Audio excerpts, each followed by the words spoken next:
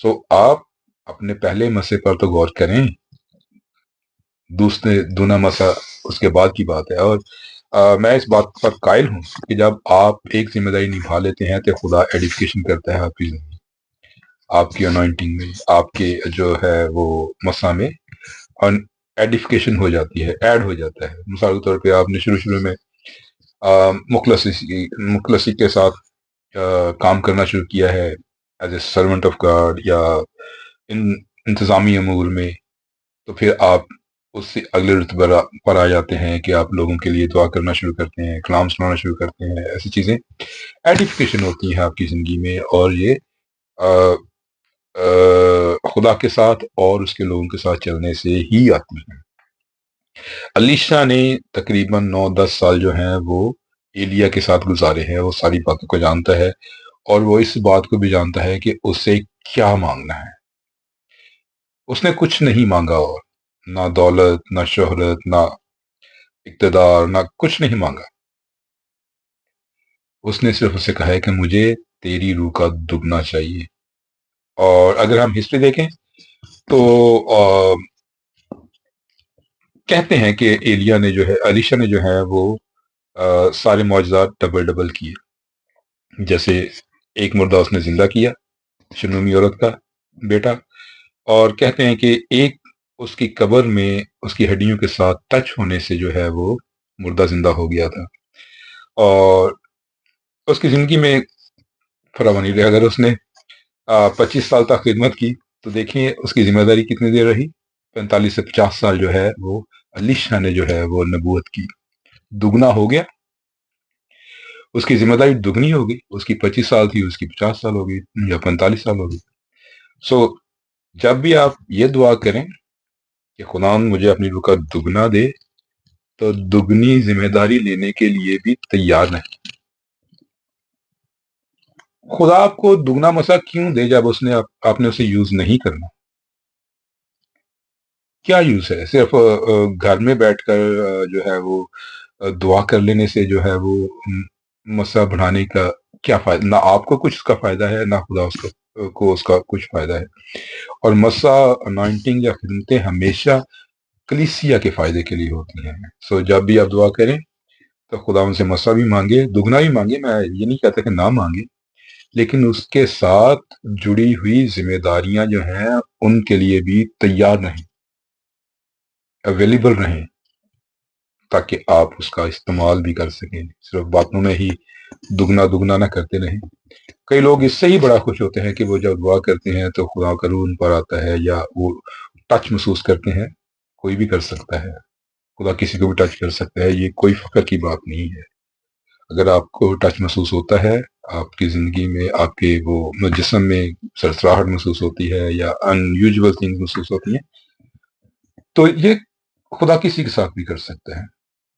آپ اس مسئلے کے ساتھ کیا کر رہے ہیں، یہ اہم بات ہے۔ کیا آپ اس سے آگے بڑھ رہے ہیں؟ کیا لوگوں کے لیے وہ باعث برکت ہو رہا ہے؟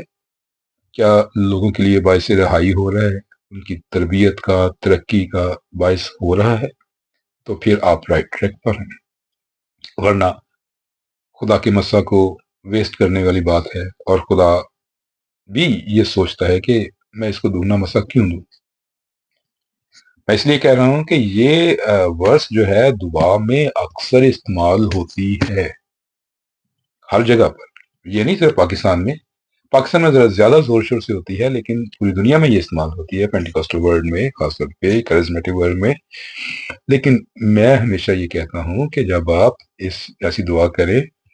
تو اس کے ساتھ جڑی ذمہ داریوں کے لیے بھی اپنے آپ کو تیار رکھیں۔ سو آج ہم نے کافی کچھ کور کر لیا، اور آخری میسج بھی ہم نے دیکھ لیا کہ ایلیا نے اس سے جو ہے وہ کیا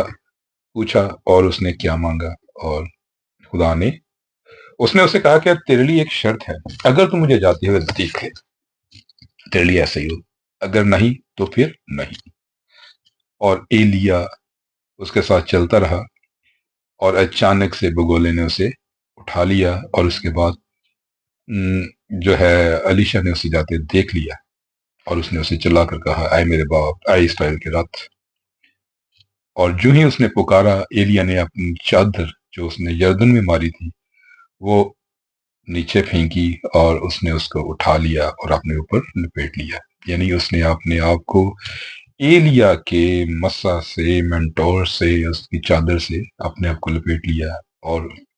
وہ ہمیشہ اس کے ساتھ رہی، اور پہلا معجزہ بھی اسی کے ساتھ اس نے کیا، اس نے وہی چادر آ کر یردن پر ماری اور یردن دو ٹکڑے ہو گیا۔ سو کوشش کریں کہ دعا کریں، مسا مانگیں، لیکن اس کے ساتھ ذمہ داریوں کا بھی احساس رکھیں، اور جو خدمت آپ کو خدا نے دے رکھی ہے، جو مسا، جو بات آپ سے خدا نے کر رکھی ہے، اگر کوئی اس کو انڈوز کرتا ہے، اس کو سیکنڈ کرتا ہے، یعنی نبوت کے ذریعے یا ورڈ آف نالج کے ذریعے، یا کئی دفعہ لوگ پرافٹ یا جو ہے ورڈ آف نالج والے نہیں ہوتے، لیکن خدا ایک عام شخص کو بھی یوز کر سکتا ہے اپنے لیے بولنے کے لیے۔ سو اس لیے یہ وچار رہیں کہ خدا کسی کے ذریعے بھی بول سکتا ہے۔ امید ہے آپ نے کچھ نہ کچھ ضرور اس میں سے حاصل کیا ہوگا۔ خداوند آپ سب کو برکت دے، خوش رکھے، اور آپ ہمیشہ خدا میں بڑھتے رہیں۔ آمین۔